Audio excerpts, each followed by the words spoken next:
আকাশবাণী কলকাতা। স্থানীয় সংবাদ পড়ছি সংযুক্তা সিংহ। বিশেষ খবর, মালদার মানিকচকে বেহাল বিদ্যুৎ পরিষেবার বিরুদ্ধে গ্রামবাসীদের বিক্ষোভ অবরোধকে কেন্দ্র করে ধুন্ধুমার কাণ্ডে পুলিশ আত্মরক্ষার জন্য গুলি চালাতে বাধ্য হয়েছে বলে জানিয়েছেন জেলা পুলিশ সুপার। ঘটনার রিপোর্ট তলব করেছে নবান্ন। বিদ্যুৎ মন্ত্রীর দাবি, গ্রামবাসীদের বাধায় 3টি টাওয়ার বসাতে না পারার জন্য ওই এলাকায় উন্নত মানের পরিষেবা দেওয়া যাচ্ছে না। একাধিক দলীয় ও সরকারি কর্মসূচি নিয়ে তৃণমূল কংগ্রেস প্রধান মুখ্যমন্ত্রী মমতা ব্যানার্জি আগামী সপ্তাহে দিল্লি যাচ্ছেন। বানতলা লেদার কমপ্লেক্সে আরও 10,000 কোটি টাকা বিনিয়োগ হতে চলেছে। এতে 2.5 লক্ষ কর্মসংস্থান তৈরি হবে বলে জানিয়েছে রাজ্য সরকার। বৃষ্টির ঘাটতিতে দক্ষিণবঙ্গে ধান উৎপাদনে প্রভাব পড়তে পারে বলে কৃষি দপ্তরের আশঙ্কা। এদিকে আগামী কয়েকদিন দক্ষিণবঙ্গে ভারী বৃষ্টির পূর্বাভাস দিয়েছে আবহাওয়া দপ্তর। সৌরভ গাঙ্গুলি মোহনবাগান রত্ন এবং ভারত গৌরব সম্মান পাচ্ছেন। আসছি বিস্তারিত খবরে। বেহাল বিদ্যুৎ পরিষেবার বিরুদ্ধে গ্রামবাসীদের বিক্ষোভ অবরোধকে কেন্দ্র করে মালদার মানিকচকের এনায়েতপুর এলাকায় গতকাল ধুন্ধুমার কাণ্ড বাধে। মারমুখী জনতাকে ছত্রভঙ্গ করতে পুলিশ গুলি চালালে আহত হন 3 বিক্ষোভকারী। জেলা পুলিশ সুপার প্রদীপ কুমার যাদবের দাবি, আত্মরক্ষায় গুলি চালাতে বাধ্য হয়েছে পুলিশ। সন্ধ্যায় সাংবাদিক বৈঠকে ঘটনার বিবরণ দিয়ে তিনি জানান, জনতা পুলিশ খণ্ডযুদ্ধে মানিকচক থানার আইসি এবং এএসআই সহ পুলিশের 3 অফিসার ও 3 জন সাধারণ ব্যক্তি গুরুতর আহত হন, তবে তাদের অবস্থা স্থিতিশীল।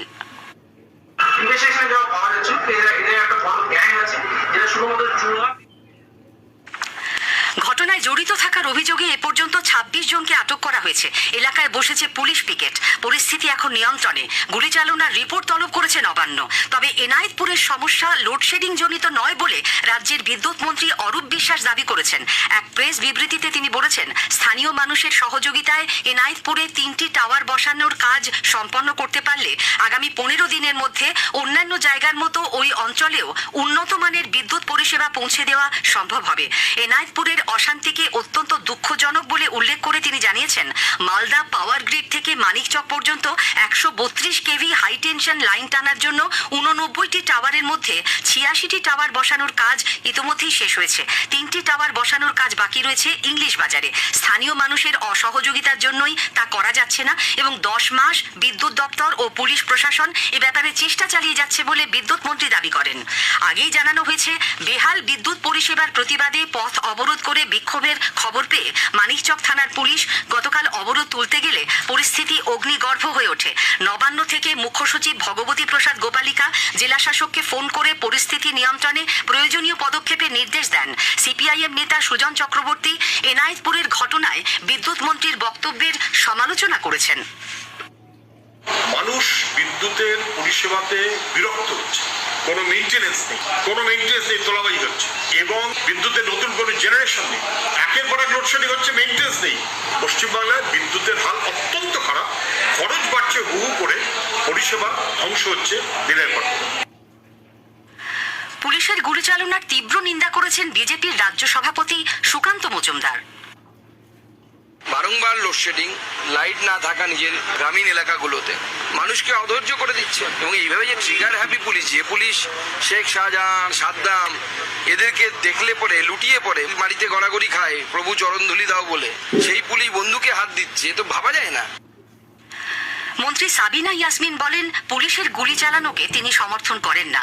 এনায়েতপুরের বিক্ষোভের পেছনে বাম কংগ্রেসের মদত রয়েছে বলে অভিযোগ করেছেন তৃণমূল কংগ্রেস নেতা কুণাল ঘোষ।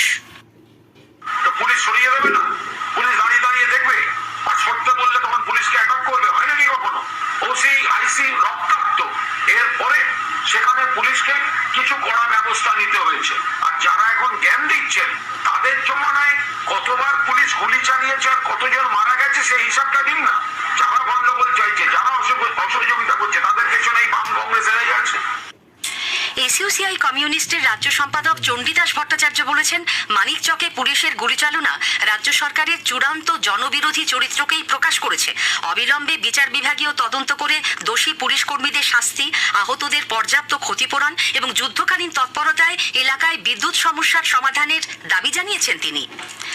এদিকে ডাম্পার লরি সংঘর্ষে লরি চালকের মৃত্যু ও লরির খালাসির দীর্ঘক্ষণ গুরুতর জখম অবস্থায় লরিতেই আটকে থাকার ঘটনায় গতকাল উত্তাল হয়ে ওঠে মালদারি চাঁচল থানার শামশির জিয়াগাছি এলাকা। উত্তেজিত জনতার ক্ষোভের মুখে পড়েন পুলিশ কর্মীরা। পরে বিশাল পুলিশ বাহিনী গিয়ে পরিস্থিতি নিয়ন্ত্রণে আনে। বিডিও অফিসের মধ্যে তৃণমূল কংগ্রেসের ব্লক সভাপতি তথা শিক্ষা কর্মাধ্যক্ষকে দলেরই নেতা কর্মীদের একাংশের খুনের চেষ্টার অভিযোগে দক্ষিণ চব্বিশ পরগনার কল্পিতে ব্যাপক উত্তেজনা ছড়িয়েছে। গতকাল সন্ধে 7টা নাগাদ বিডিও অফিসের মধ্যেই এই চেষ্টা হয়। নিরাপত্তা কর্মীর চেষ্টায় কোনো রকমে তিনি প্রাণে বাঁচেন বলে অভিযোগ কুলপি তৃণমূল ব্লক সভাপতি সুপ্রিয় হালদারের।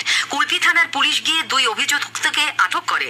সুপ্রিয়র দাবি, হামলাকারীরা জেলা পরিষদ সদস্য জামাল আহমেদ খানের ঘনিষ্ঠ। ঘটনার সময় স্থানীয় বিধায়ক যোগরঞ্জন হালদার বিডিও অফিসে উপস্থিত থাকলেও বিষয়টিকে তিনি গুরুত্ব দেননি বলে অভিযোগ শিক্ষা কর্মাধ্যক্ষের। প্রতিবাদে তার অনুগামীরা দীর্ঘক্ষণ বিডিও অফিসে ও থানা চত্বরে বিক্ষোভ দেখান। গভীর রাত পর্যন্ত তীব্র উত্তেজনা ছিল। যদিও ব্লক সভাপতির অভিযোগ উড়িয়ে দিয়েছেন জেলা পরিষদ সদস্য জামাল আহমেদ খান ও বিধায়ক যোগরঞ্জন হালদার। জামাল আহমেদ খান বলেছেন, রামনগর গাজীপুর পঞ্চায়েতের তৃণমূলের কয়েকজন সদস্য ও কর্মী সুপ্রিয়র কাছে এলাকার উন্নয়ন খাতে বরাদ্দ নিয়ে কথা বলতে গিয়েছিলেন। বিধায়ক বলেন, বিডিও অফিসে সিসি ক্যামেরা আছে, পুলিশকে তিনি বলেছেন ফুটেজ দেখে ব্যবস্থা নিতে। পূর্ব বর্ধমানের ভারতীয় পুরাতত্ত্ব সর্বেক্ষণের তত্ত্বাবধানে থাকা কালনা রাজবাড়ি নিরাপত্তা রক্ষীকে ধাক্কা ও গালিগালাজের অভিযোগে পুরপ্রধান আনন্দ দত্তকে শোকজ করেছে তৃণমূল কংগ্রেস।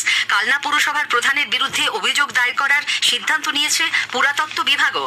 বিরোধীদের পাশাপাশি দলীয় নেতারাও আনন্দ দত্তের আচরণের সমালোচনা করেছেন।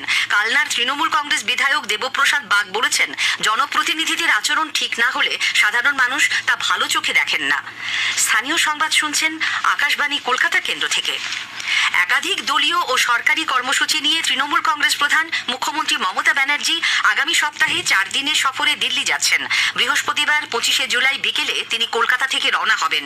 শনিবার প্রধানমন্ত্রী নরেন্দ্র মোদীর পৌরোহিত্যে নীতি আয়োগের গভর্নিং কাউন্সিলের বৈঠকে তাঁর যোগ দেবার কথা। সংসদের বাজেট অধিবেশনে দলের রণকৌশল নিয়ে সাংসদদের সঙ্গেও তাঁর বৈঠক হতে পারে। কলকাতায় রবিবার ফিরবেন তিনি। বানতলায় কলকাতা লেদার কমপ্লেক্সে আরো 10,000 কোটি টাকা বিনিয়োগ হতে চলেছে বলে রাজ্য সরকার জানিয়েছে। মুখ্যমন্ত্রী মমতা ব্যানার্জি গতকাল নবান্নে চর্মনগরীর বর্তমান অবস্থা ও পরিকাঠামো নিয়ে মুখ্য সচিব, সংশ্লিষ্ট বিভিন্ন দপ্তরের মন্ত্রী, সচিব ও শিল্পপতিদের সঙ্গে পর্যালোচনা বৈঠক করেন। পরে মুখ্যমন্ত্রীর প্রধান উপদেষ্টা আলাপন বন্দ্যোপাধ্যায় সাংবাদিকদের জানান, 1150 একর জমির ওপর গড়ে ওঠা এই লেদার কমপ্লেক্সে ইতিমধ্যেই 500টি ট্যানারি এবং লেদার গুডস ম্যানুফ্যাকচারিং ইউনিট কাজ করছে। 25,000 কোটি টাকার বিনিয়োগ চলে এসছে। কর্মসংস্থান হয়েছে ইতিমধ্যেই 5 লক্ষ মানুষের। আরো 187টি ট্যানারি এবং 139টি ফুটওয়্যার ইউনিট এখানে আসছে, যার ফলে আরো 10,000 কোটি টাকা বিনিয়োগ হবে। চলতি মরশুমে দক্ষিণবঙ্গে লাগাতার বৃষ্টির ঘাটতির জেরে ধানের চারা রোপণ ব্যাপকভাবে বিঘ্নিত হচ্ছে। আগামী দিনে পরিস্থিতির উন্নতি না হলে বাজারে চালের যোগানেও এর প্রভাব পড়তে পারে বলে আশঙ্কা। কৃষি দপ্তর থেকে এবার খরিফ মরশুমে 41,87,000 হেক্টর জমিতে ধান চাষের লক্ষ্যমাত্রা নেওয়া হয়, কিন্তু জুলাইয়ের মাঝামাঝি পর্যন্ত মাত্র 5,44,000 হেক্টরে ধান রোপণ করা সম্ভব হয়েছে। আগামী 1 মাসের মধ্যে পর্যাপ্ত বৃষ্টি না হলে খরিফ মরশুমে দক্ষিণবঙ্গে ধান চাষের লক্ষ্যমাত্রায় পৌঁছানো কঠিন হবে বলে কৃষিকর্তারা মনে করছেন। কৃষিমন্ত্রী শোভনদেব চট্টোপাধ্যায় জানিয়েছেন, পরিস্থিতি এখনো আতঙ্কিত হবার মতো নয়। আগামী দিনগুলিতে ভালো বৃষ্টি হলে ধান রোপণের লক্ষ্যমাত্রায় সহজে পৌঁছানো যাবে। এদিকে দক্ষিণবঙ্গে বৃষ্টির ঘাটতি নিয়ে উদ্বেগের মধ্যেই ভারী বৃষ্টির পূর্বাভাস দিয়েছে আবহাওয়া দপ্তর। বলা হয়েছে, পশ্চিম, মধ্য ও সংলগ্ন উত্তর পশ্চিম বঙ্গোপসাগরের ওপর একটি নিম্নচাপ তৈরি হয়েছে। আগামী 2-3 দিনের মধ্যে এই নিম্নচাপ আরো সুস্পষ্ট হয়ে ওড়িশা উপকূলের দিকে এগোবে। পাশাপাশি জয়সলমীর থেকে নিম্নচাপের কেন্দ্রস্থল পর্যন্ত বিস্তৃত রয়েছে মৌসুমী অক্ষরেখা। 2 এর প্রভাবে আজ 2 চব্বিশ পরগনা, 2 মেদিনীপুর, ঝাড়গ্রাম, হাওড়া, হুগলি, কলকাতা ও বাঁকুড়ার 2-1 জায়গায় বজ্র বিদ্যুৎ সহ বৃষ্টির সম্ভাবনা। 22 তারিখ পর্যন্ত দক্ষিণবঙ্গের বিভিন্ন জেলায় ভারী বৃষ্টি হতে পারে। রাতের কলকাতায় পথ দুর্ঘটনায় মৃত্যু হলো এক যুবকের। পুলিশ সূত্রে খবর, দক্ষিণ বন্দর থানা এলাকায় রাত 10:30 নাগাদ গাড়ির ধাক্কায় ওই পথচারী গুরুতর জখম হন। রক্তাক্ত অবস্থায় তাকে এসএসকেএম হাসপাতালে নিয়ে যাওয়া হলে চিকিৎসকরা মৃত ঘোষণা করেন। প্রমথ রায় নামে বছর 28 যুবকটির বাড়ি হাইড রোডে। ভারতের প্রাক্তন ক্রিকেট অধিনায়ক সৌরভ গাঙ্গুলি এবার মোহনবাগান রত্ন পুরস্কার পাচ্ছেন। 29শে জুলাই মোহনবাগান দিবসের অনুষ্ঠানে সৌরভের হাতে এই সম্মান তুলে দেওয়া হবে। ক্লাবের কার্যকরী কমিটির বৈঠকে গতকাল এই সিদ্ধান্ত নেওয়া হয়। অন্যদিকে সৌরভকে ইস্টবেঙ্গল ক্লাব ভারত গৌরব সম্মান সম্মান প্রদান করবে। 1 আগস্ট ক্লাবের 105তম প্রতিষ্ঠা দিবসের অনুষ্ঠানে প্রাক্তন ভারত অধিনায়ককে এই সম্মান দেওয়া হবে বলে ইস্টবেঙ্গল ক্লাবের তরফে এক প্রেস বিজ্ঞপ্তিতে জানানো হয়েছে। নৈহাটি স্টেডিয়ামে গতকাল কলকাতা প্রিমিয়ার লিগ ফুটবলে মোহনবাগান সুপার জায়ান্ট 1-0 গোলে পিয়ারলে স্পোর্টস ক্লাবকে হারিয়ে দিয়েছে। খেলার 22 মিনিটে থুমসল টমসেন গোল করেন। স্থানীয় সংবাদ শেষ হলো।